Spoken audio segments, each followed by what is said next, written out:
Anybody ever accuses me of being the 4 clicks grifter, I tells you something. I have such a fear of actually being anything close to a grifter, anything close to stealing other people's, the fruits of other people's hard labor, in as much as humanly possible that I can remember, go out of my way to make sure that I not only give the credit, but have the people on when possible, and not to use for my own benefit without proper credit to those, the fruits of other people's hard work. If I discovered on my own, my goodness, I'm going to pat myself on the back and put it on blast. Last week, or 2 weeks ago, no, how many weeks are we out of this now? About 3 weeks ago, Steve Baker, working at The Blaze, put out an expose that purports to have identified the January 6th pipe bomber. And in that time, I've had on both Kyle Seraphin, Julie Kelly, which has led to the hilarity of that interview and the subsequent fallout. Steve Baker identified the person who he suspects to be potentially the January 6th pipe bomber.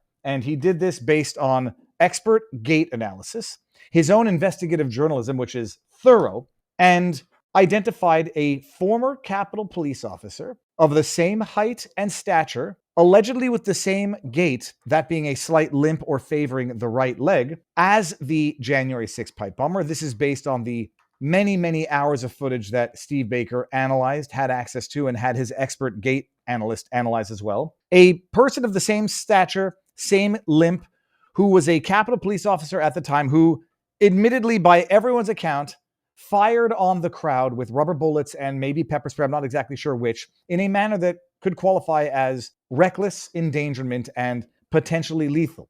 Rubber pellets are not lethal when they're fired properly, but it is possible to use a rubber pellet gun or a tear gas canister in a manner that would be lethal. And so whether or not the individual that Steve Baker and the Blaze identified as being the potential Jan 6 pipe bomber to a degree of certainty of 92 to 98% based on the gate analysis, the person is nonetheless a Capitol police officer who is on camera, or at least in photographs, shooting rubber bullets at a crowd in a manner that could in fact be lethal. Okay, there was some fallout. There was some, some fallout in the wake of the article. Last week, CBS News came out with an article that sought to disprove the theory, that sought to debunk Steve Baker's story. I'm not going to read the entire thing because we don't need to, and you already know it. Basically, they say the woman that they identified, we're not going to identify her. We want to preserve, we don't want to drag her name through the mud any more than it already has been. Sure, she is on camera, even according to Julie Kelly, violating protesters' civil rights by firing rubber bullets in a manner that could be lethal, in a reckless manner. Set that aside. We don't want to drag her name through the mud. Oh, by the way, she now works at the CIA. Set that aside. How an innocent woman's name was tied to the Jan 6 pipe bomb. A federal security officer linked to a thwarted Jan 6 pipe bomb attack cleared her name by providing an alibi. A video of her playing with her puppies at the time the devices were placed, sources told CBS News. The FBI has now ruled her out as a suspect in the 2021 plot, according to 3 witnesses. Now, understand this. I'm not dunking on the FBI just for the sake of dunking on the FBI. I will dunk on cash and constructive criticism when it's warranted. They're not saying the FBI has ruled her out. They're saying, according to 3 sources, it could be her lawyer, her mother, and herself. According to 3 sources, the FBI has now ruled her out. But they only did that after her name circulated on social media platforms and a conservative news website. They don't want to give the credit of the investigative journalism to Steve Baker or the Blaze. And then they go into some hit piece on the ODNI, because the ODNI also investigated the Office of Department of National Intelligence under Tulsi Gabbard, went in to look to this, got a memo, produced an internal memo. And then they want to claim that Tulsi Gabbard is somehow, in on this conspiracy theory, slanderous, defamatory conspiracy theory that dragged an innocent woman's name through the mud, a Capitol police officer who fired on the crowd and was subsequently hired by the CIA. Okay. So the FBI hasn't confirmed or denied, and it's the 3 sources who say that the FBI now ruled her out. I would like to know from the FBI, they have an FBI rapid response Twitter handle. Can they not rapid response to this? Did they rule her out? Are these 3 sources accurately reporting what the FBI has done, which is to have ruled her out because she has an alibi, a video of her playing with her puppies at the time the devices were placed? Now, I'm not going to belabor this story anymore because I talked about it quite a bit last week. And I got a lot of comments saying, Viva, my phone's 5 years old. Viva, I've backed up some of my stuff on the cloud, so it's always easy there. Fine. I stand corrected when I, might be spoiled because I get a new phone relatively often, or I back up my stuff and I don't use the cloud. Okay, fine. If my suspicion based on I don't think anybody has a phone that's basically 5 or 6 years old, or certainly doesn't have video that they can go and say, look, I took on the day of the January 5th at exactly 8:45 when the pipe bombs were allegedly placed. Here's me playing with my puppies. That's actually my kid who looks like he's levitating. The alibi was that she was playing with her puppies at the time the devices were placed. Now, set aside the whole fight with Julie Kelly as to if Julie Kelly and others don't believe the actual timeline, then this alibi doesn't exonerate or clear anybody. Set that aside. Playing with puppies at the time the bombs were placed. Now, words mean something. As a lawyer, my father always says, words are the tool of our trade. Much like a carpenter works with a hammer, a saw. And if they're not accurate with their hammer or their saw, they're going to build a shitty house. Lawyers are accurate with their words. And if they're not accurate with their words, they're going to build a shitty case. Puppies means more than one, and it means a dog of a certain age. I'm not taking credit for other people's work. And I said, look, this was not the fruits of my labor. It's not my story to break. It's not my story to ratify. This was publicly accessible information that was brought to my attention at the time this ridiculous alibi came out. In my humble view, this allegedly ridiculous alibi came out. And now I can cover it. Kyle Seraphin posted a tweet that said, in response to gain of Fauci, we're all supposed to forget this. Kyle Seraphin tweets out, if you think this story is dead because CBS claims the, quote, Blaze bomber, and what does HT means?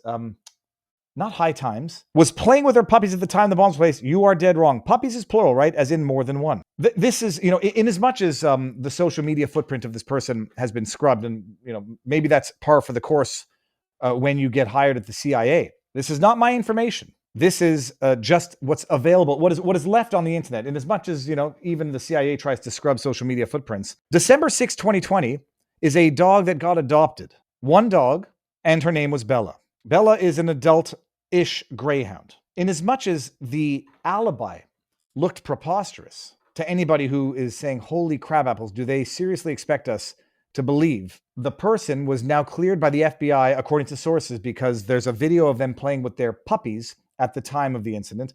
It's kind of wild. So this is what Kyle had posted. And I said, this is interesting. So the person who Steve Baker and the Blaze identify as being the potential Jan 6 pipe bomber, who was allegedly cleared by the FBI based on video of her playing with her puppies at the time the pipe bombs were allegedly placed, only had one dog, which was an adopted adult dog at the time.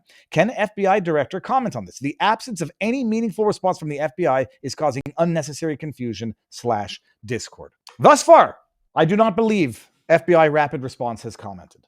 Thus far, I do not believe FBI Rapid Response has commented. Thus far, I don't know that Kash Patel has commented. Thus far, also one of my observations, I do not believe the woman has sued the Blaze or Steve Baker, has threatened to sue Steve Baker or the Blaze. And I'm not saying this because every fear hides a wish. It's odd that the person who, CBS News won't name her name because they don't want to, drag her name to, okay. I mean, if you think reporting on someone else's reporting to debunk it is going to help, not naming her name when you're trying to debunk it is going to help anybody, including the alleged victim, you're idiots, but it's CBS News, so it goes without saying. She has not sued. She has not, from what I know, threatened to sue. She has not, from what I know, asked for a retraction or demanded a retraction. Pre-suit retractions are procedurally required in a few states and are mitigation issues in a variety of other states. Thus far, nothing. And it would seem to me that if I were reasonably skeptical and, words meant something, that alibi no longer makes any sense to the extent it was ever used as the basis to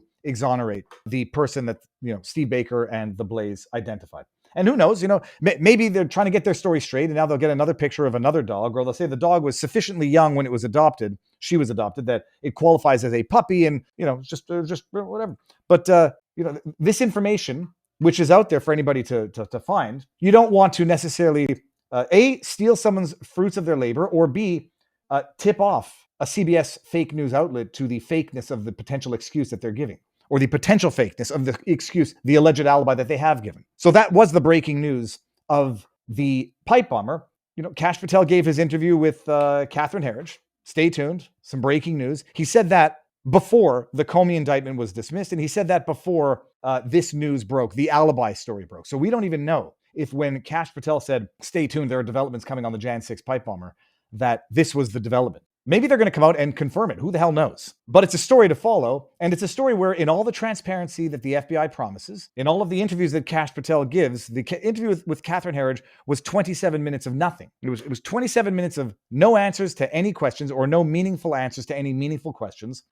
Some righteous successes, allegedly, on the fentanyl crisis in terms of striking a deal with China. And other than that, other than Kash Patel patting himself on the back by claiming that Trump is more than happy with all the work that he's doing, it was 27 minutes of no meaningful answers to any meaningful questions. So maybe we'll get an update sooner than later. One would be warranted, because this is, as I say, sowing more discord than it is reassuring anyone that Kash Patel's FBI is a proper functioning ship.